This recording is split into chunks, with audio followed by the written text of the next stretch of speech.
अबे ये क्या चल रहा है टोनी खान और ट्रिपल एच के बीच में। टोनी खान ने एक ऐसी स्टेटमेंट दी जो कि है तो डब्ल्यूडब्ल्यू के अगेंस्ट, लेकिन ट्रिपल एच उसको पसंद कर रहे हैं। तो टोनी खान का कहना ये है कि डब्ल्यूडब्ल्यू कॉन्ट्रैक्ट टैंपरिंग करती है। इसको अगर मैं आपको बिल्कुल जल्दी से एक्सप्लेन कर दूं तो ये होता है कि अगर ऑलरेडी कोई बंदा किसी कंपनी के साथ साइंड है तो लीगली तुम उसको अप्रोच नहीं कर सकते अपनी कंपनी में लाने के लिए। तो टोनी खान का कहना यह था कि भाई ट्रिपल एच और डब्ल्यूडब्ल्यू वाले ऐसे ही काम करते हैं कि ये तो भाई हमारे कॉन्ट्रैक्ट में बंदा होता है, उससे पहले ही जो कॉन्ट्रैक्ट टैंपरिंग है उसको करना शुरू कर देते हैं। और ये जो स्टेटमेंट उन्होंने दी इंस्टाग्राम पे जब इसका ग्राफिक डाला गया तो इस चीज को ट्रिपल एच ने लाइक किया था। जिस टाइम पे मैंने इसको देखा आर्टिकल्स में उस टाइम पे लाइक था, बट अभी मैं जाके चेक कर रहा हूँ तो वो लाइक हट चुका है। तो या तो ट्रिपल एच ने उसको मस्ती मजाक में कर दिया, मतलब ये अगेंस्ट में जाती हुई चीज को, या तो वो सार्कास्टिक वे में लाइक कर रहे हैं कि भाई ये क्या बंदे बोले यार, ठीक है चलो इनकी खुशी के लिए इसको लाइक कर देते हैं। लेकिन शायद जब ये हेडलाइंस में आने लगा तो फिर ट्रिपल एच ने उसको हटा दिया। वैसे चलता रहता है भाई, डब्ल्यूडब्ल्यू एडब्ल्यू में से कोई सुधरा हुआ नहीं है, ये बस अपने बिजनेस बनाने के लिए फिर कुछ भी किसी हद तक भी चीजें कर देते हैं। Okay, hello chatters, my name is Rohit and you're watching Wrestle Chatter.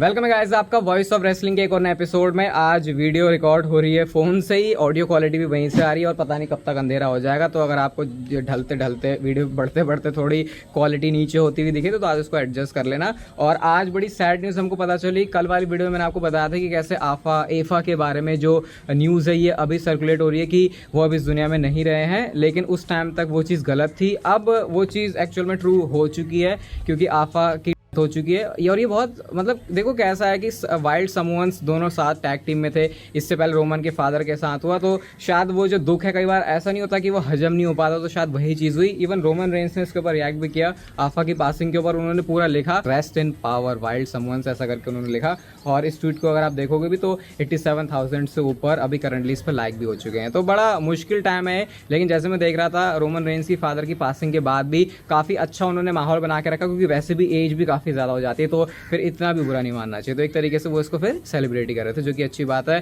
और ये भी सोचो रोमन रेंस को मतलब ये सफरिंग चल रही है और उन्होंने आज फिर स्मैकडाउन शो पर आके भी कम्पीट किया। तो ये जो डेडिकेशन होती है काम के लिए भाई, वो तो नेक्स्ट लेवल ही है। अब रोमन रेंस के थीम म्यूजिक के बाद डब्ल्यूडब्ल्यू ने जेकब फाटू के भी म्यूजिक को रिलीज कर दिया है, जिसका नाम इन्होंने रखा है समॉन डिस्ट्रॉयर। वैसे इसको वेयरवुल्फ भी कहते हैं, मतलब जेकब फाटू का जो निकनेम है, लेकिन उनके थीम का नाम डिस्ट्रॉयर है। और ये भी लोग बहुत अप्रिशिएट कर रहे हैं कि ब्लड लाइन के तो एटलीस्ट जो भी थीम म्यूजिक है बहुत अच्छे आ रहे हैं। लोग चाहते हैं जिम जॉनसन को वापस देखना। डेफ रेबल के अगेंस्ट में बहुत सारी चीजें चलती रहती है। आप भी अगर देखोगे तो रिसेंट में जितने भी थीम म्यूजिक आते हैं, जो भी चेंजेस होते हैं, वो यूजुअली फैंस पसंद नहीं करते। लेकिन ब्लड लाइन के केस में अभी जो इंटरनेट पर एटलीस्ट जो ओपिनियन फॉर्म हो रहा है वो अच्छा। और जेकब फाटो का तो यार जब मैंने पहली बार म्यूजिक सुना था वो उसकी फील ही कुछ अलग है। जैसे वो आते हैं उनकी एंट्रेंस के साथ, उनकी जो म्यूजिक है उसी की बीट पे देखना, वो आग जो भड़क रही होती है पीछे, वो जो पायरोस के थ्रू करते हैं काम। तो जेकब फाटो का भाई वो जो लुक एंड फील है और जो उनकी एंट्रेंस है वो अच्छी है। और आज वैसे मेल्जर चिचा हमारे गलत भी हो गए। उन्होंने ऐसे बोला था कि जेकब फाटो को डब्ल्यूडब्ल्यू रोक के रखेगी और रोमन रेंज जब तक काम करेंगे, ठीक है, उसके बाद जेकब फाटो आएंगे। लेकिन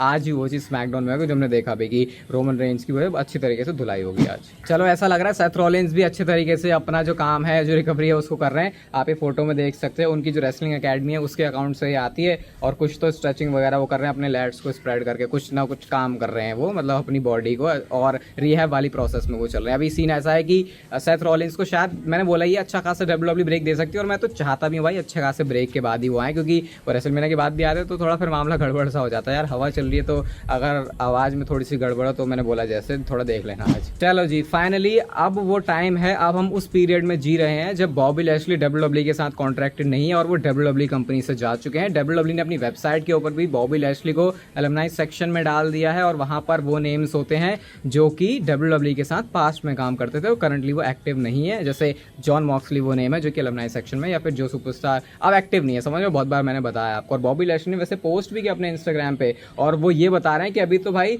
वो शुरू ही हो रहे हैं। मतलब इस तरीके से वो ऐसे बता रहे हैं कि जैसे अभी तो उनको बहुत कुछ करना बाकी है। I have got so much fight left in me. तो बॉबी लैशली अगर अब भी ऐसा बोल रहे हैं तो उनके अंदर मोटिवेशन काफी तगड़ी लग रही है। और मुझे लग रहा है साफ साफ ऐसा देखते हुए सोशल मीडिया पे जैसा MVP बोल रहे हैं, उनकी जो पोस्ट वगैरह आती है, कि इनका कुछ तो साथ में करने का प्लान चल रहा है, MVP और बॉबी लैशली का, बट होपफुली वो चीज़ TNA के अंदर हो तो ज़्यादा बेटर रहेगा, क्योंकि वो नॉस्टैल्जिया वाली फीलिंग भी आ जाएगी और बॉबी लैशली इन TNA कुछ डिफरेंट ही हिट करेगा फैंस को। अप्रैल से जाके अब ये ऑलमोस्ट सितंबर का महीना भी आ जाएगा, अब जाके फाइनली पता चला भाई वो स्टोन कोल्ड का चक्कर था क्या रेसलमेनिया का। मैंने आपको बताया था कि बहुत टाइम पहले ही कि ओरिजिनली WWE ने स्टोन कोल्ड स्टीव ऑस्टिन को ही प्लान किया था उस वाले स्पॉट के लिए जो अंडरटेकर ने आके चोक स्लैम मारा था, वो एक्चुअल में स्टोन कोल्ड स्टीव ऑस्टिन का स्पॉट था, क्योंकि क्लियरली देख के ऐसा ही लग रहा था भाई सारे पुराने WWE वो जो अवेंजर मार्वल एंड गेम जो भी है वो उस टाइप की एंडिंग WWE करी थी कि सारे जो हीरोज है वो आ जाएंगे एक साथ। लेकिन अंडरटेकर क्यों आया रॉक को मारने, ज्यादा सेंस तो स्टोन कोल्ड स्टीव ऑस्टिन का बन रहा था। फिर रिपोर्ट ये आई कि भाई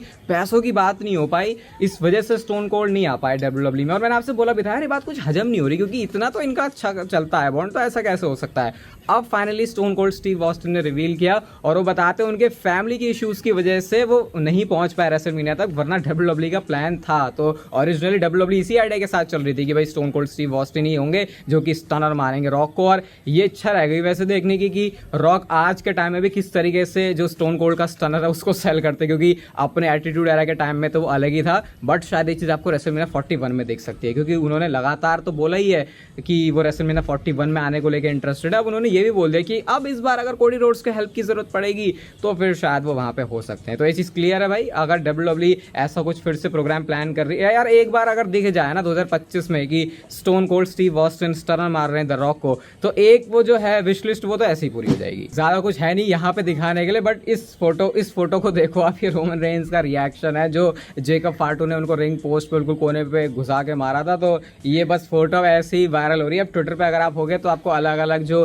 रिएक्शन है मीम स्पेशली जो होते हैं उसके अंदर रोमन रेंज की फोटो दिख जाएगी। अभी भी जो उनका कैरेक्टर वर्क है वो ट्राइबल चीफ से बहुत ज्यादा इंस्पायर्ड है, जैसे उनके चेहरे पर भी हमको चीजें दिखाई देती है। और जो नेक्स्ट चीज मैं आपको बता रहा हूँ वो इसी से रिलेटेड है। हुआ क्या, रोमन रेंज की सुताई होने के बाद ऑन स्मैकडाउन, और आज तो पूरे प्योर बेबी फेस वाली रोमन रेंज ने वाइब दी है, क्योंकि एक बेबी फेस तब तक कैसे कहला सकता है जब तक 2-3 बंदे उनको साथ में मिलके ना मारे। तो रोमन रेंज जब जा रहे थे तो आज उन्होंने ना हुडी के मतलब हुडी जो पहनी थी वो पूरी स्लीव्स वाली नहीं, हाफ स्लीव्स वाली, उसके अंदर उन्होंने टी-शर्ट भी पहनी थी। और जाते जाते वो जो हुडी है वो उतार के एक फैन को दे के जाते हैं, तो उस फैन का तो भाई दिन ही बन गया होगा कि यार मतलब रोमन रेंज की पहनी हुई उसको हुडी मिल गई। बहुत सारे वैसे चिंदी लोग होते हैं जो उसको सेल पे लगा देते हैं कि भाई चलो खरीद लो उसको, नीलामी होती है उसकी। एक फैन पता नहीं ऐसा कैसे कर सकता है, लेकिन वहाँ के लोग करते हैं। और रेफरी को भी कैसे रोमन रेंज डरा रहे हैं। 2 रेफरी थे वहाँ पे, एक तो हमारे मेल वाले रेफरी और दूसरी फीमेल रेफरी, बहुत पॉपुलर भी है जेसिका। तो उन्होंने रेफरी को भी ऐसे जैसे ट्राइबल चीफ वाले हील कैरेक्टर में वो करते थे, वो गुस्से में रेफरी को जाए यहाँ से ऐसे करके उन्होंने बोला।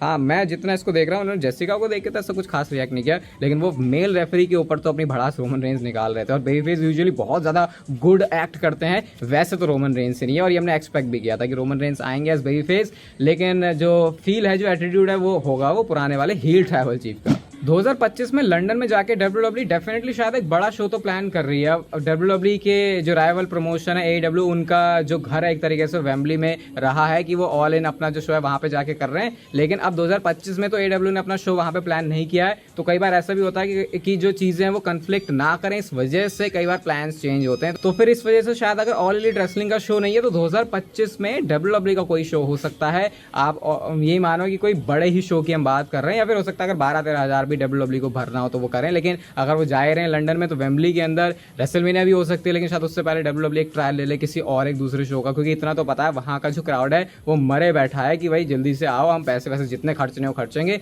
बस हमारा एक शो करवा दो। लो जी, रोमन रेंज अभी तो वापस आए और अभी से क्या बस निकल लिए, टाटा बाय बाय हो गया उनका। तो अब जो रोमन रेंज की आज पिटाई हुई है स्मैकडाउन में, ऐसा एज्यूम स्पेकुलेट किया जा रहा है कि शायद WWE ने ऑलमोस्ट 1 महीने के लिए WWE टेलीविजन से ही रोमन रेंज को गायब कर दिया। जैसे मैंने आपको बताया कि इसके बाद जो अगले शो पर WWE ने रोमन रेंज को एडवर्टाइज किया फॉर स्मैकडाउन, वो है पहली बार जब USA नेटवर्क के ऊपर स्मैकडाउन का शो होने वाला है। तो अब यहाँ से आइडिया है कि भाई ये जो जिस तरीके से मारा है वो रोमन रेंज को थोड़ा ब्रेक दे देगा। और थोड़ा ही क्या भाई, ये 13 सितंबर का अगर आप देखो तो अभी भी ऑलमोस्ट 1 महीना है उस वाले शो को होने में। लेकिन ऐसा भी हो सकता है कि WWE एडवर्टाइज ना करे, क्योंकि अब रोमन रेंज थोड़े से गुस्से में आएंगे, तो बिना एडवर्टाइजमेंट के ही रोमन रेंज किसी स्मैकडाउन में अपनी अपीयरेंस दिखा दें, क्योंकि अब वो आ चुके हैं WWE में वापस से। तो दूसरे तो उनके कोई प्रोजेक्ट चल नहीं रहे जहाँ पे वो शायद बिजी हैं अभी, जितना मुझे चीज़ों को देख के समझ में आ रहा है। लेकिन हम इसको इस तरीके से देख सकते हैं कि शायद WWE ब्रेक भी दे रही होगी रोमन रेंज को, तो वो तो पता चल ही जाएगा। लेकिन अगर ब्रेक भी है तो पता ही है, उतने टाइम में ब्लड लाइन की स्टोरी तो वैसे चलेगी कि जब रोमन रेंज वापस आएंगे तो फिर से वो एक धमाका वाली फील होगी।